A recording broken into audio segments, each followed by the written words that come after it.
হ্যাঁ এই যে পাইছি। দিয়ে দিক দে। ওই বেটা খারা খালি কয়টা টিয়া পয়সাই এরিতে কি চলবো? খারা ওর ভিডিওটা আবার দেখতাছি। গাইস আমি তো বালিশের নিচে কম টাকায় রাখি, আমার সব থেকে বেশি টাকা থাকে এই যে এই ডয়ারে। এই জায়গায় আমি সব থেকে বেশি টাকা রাখি। দেখছ?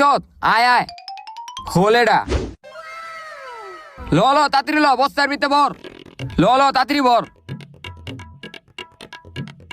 ওই বেটা টিয়া পয়সা তো পাইলাম ভালোই, এখন চন্দ্রগণ না পাইলে ভালোই তো। ভিডিওতে দেখায়নি চন্দ্রগণ কই রাখছে। আচ্ছা খারা দেখতাছি। গাইস আমি জানি আমার ব্লগ সবাই দেখে, এই যে চোরও থাকতে পারে, আমার ঘরে যাতে চুরি না হয় এই কারণে আমি ঘর থেকে বাইরই না, আমি খাটের নিচে পলাই থাকি।